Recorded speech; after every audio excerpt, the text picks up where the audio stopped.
Halo teman-temanku semua dimanapun Anda berada.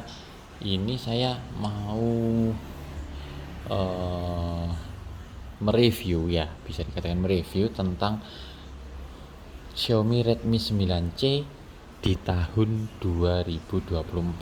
Jadi handphone ini keluaran 2020, masih worth it nggak?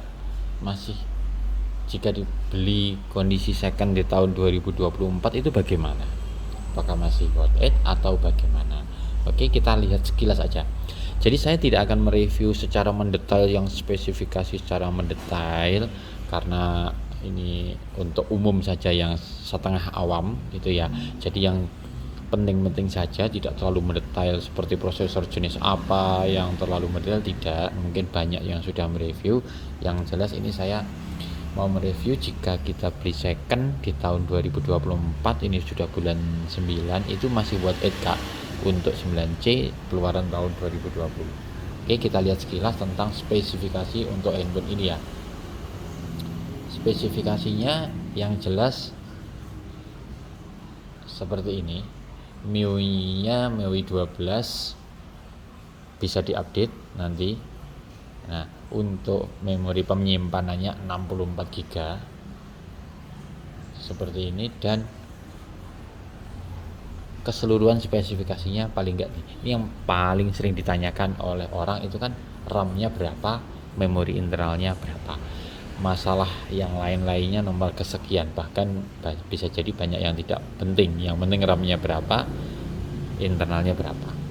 Untuk Redmi 9C RAM-nya yang saya pegang ini RAM 4, memori 64 GB. Ada yang RAM 332, tapi yang kebetulan yang saya pegang ini 464. CPU-nya octa-core seperti yang tertera, dan versi Android-nya yang saya pegang ini seperti ini, versi 10 ya. MIUI-nya MIUI 12, tapi bisa diupdate nanti. Oke. Nah, seperti ini. Untuk keseluruhan secara umum, sebenarnya handphone ini masih worth it. Apalagi untuk harga secondnya di tahun 2024 ini, untuk yang RAM 4 berkisar antara 800 sampai 900 sampai 1 juta lah, tergantung kondisinya.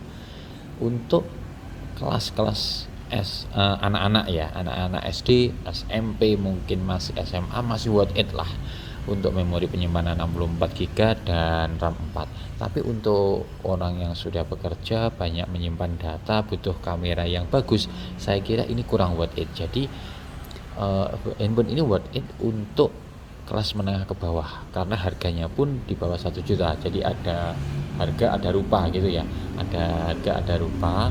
Jadi saya bilang, menurut saya kalau dipakai untuk anak-anak sekolah SD, SMP, atau sudah SMA lah, itu masih worth it, masih bisa dipakai dengan lancar. Untuk game pun masih bisa dipakai, walaupun bukan game yang terlalu besar atau game yang banyak ya, bisa dipakai. Kemudian untuk kualitas kamera masih terbilang bagus, kamera depannya juga terbilang oke, walaupun uh, belum full HD tapi sudah HD. Untuk anak-anak sudah cukup mumpuni dan tidak nge-lag lah untuk game-game yang tidak terlalu besar. Memori penyimpanan 64 masih cukup untuk usia-usia di bawah 17 tahun begitu ya. SD, SMP itu masih oke. Tapi untuk orang bekerja, saya rasa ini kurang mumpuni, karena untuk membaca dokumen, untuk memfoto dokumen, untuk memfoto perangkat yang kecil-kecil itu masih kurang jelas. Begitu juga kan dengan kamera depannya. Memori penyimpanannya juga kurang besar jika untuk orang-orang yang bekerja begitu ya. Tapi untuk anak-anak usia 17 ke bawah, SD, SMP masih worth it. Kita lihat seperti ini. Dari ciri fisiknya, volume up, volume down, dan di sini ada tombol power. Jadi satu deret ya. Nah, satu deret, tombolnya juga oke, enak sekali, sentuhannya juga oke.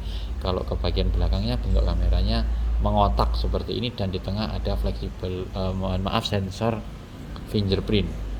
sensor fingerprintnya. Kemudian tutup belakangnya ini agak model-model kasar, ini menurut saya lebih elegan daripada yang halus, tapi tergantung selera ini ya. Nah, seperti ini. Untuk senternya juga masih terang, bisa dipakai senter malam hari juga oke. Kemudian lebar layarnya juga masih cukup untuk anak-anak pegang seperti ini, jadi nyaman dipegang, tidak terlalu besar tidak terlalu kecil, masih oke, nyaman dipakai. Nah, untuk spesifikasi lain seperti kamera masih oke lah ya, masih sangat bagus untuk harga di bawah 1 juta begitu ya. Menu-menu yang lainnya juga lengkap seperti ini juga oke, masih nyaman dipakai, suaranya juga kencang, suara speaker maupun suara orang buat telepon jelas dan kencang, cocok untuk harga di bawah 1 juta ini masih worth it. Tapi untuk orang yang bekerja yang membutuhkan membaca data atau penyimpanan yang besar ini kurang worth it. Nah, jadi di tahun 2024 saya kira masih worth it handphone ini dibeli second dengan kondisi yang bagus tentunya ya, untuk anak-anak SMP, SMA, SD, dan untuk worth it untuk harga di bawah 1 juta. Oke, sementara itu untuk baterai, sementara baterai 5000 mAh cukup mumpuni. Saya coba tes itu bisa tahan 2 hari dengan pemakaian wajar, bukan untuk ngegame ya, tapi pemakaian wajar cukup untuk 2 hari. Kemudian minusnya ini tadi kan banyak kelebihan, untuk kekurangannya adalah port chargernya yang masih menggunakan tipe lama atau micro USB. Jadi untuk fleksibilitas masih kurang ya, ini masih menggunakan colokan lama yang micro USB. Jadi kalau yang sekarang sudah Type C semua. Nah, jadi kalau mau pinjam-pinjam charger atau kabel data agak-agak sedikit rumit karena menggunakan teknologi lama. Kemudian masalah Bluetooth-nya sudah menggunakan Bluetooth 5.0. 5.0 ini sangat responsif untuk dikonekkan ke jam tangan, ke smartwatch maupun ke headset Bluetooth dan sejenisnya, masih oke, tidak terputus-putus. Sudah saya coba masih oke sekali. Nah, begitu ya.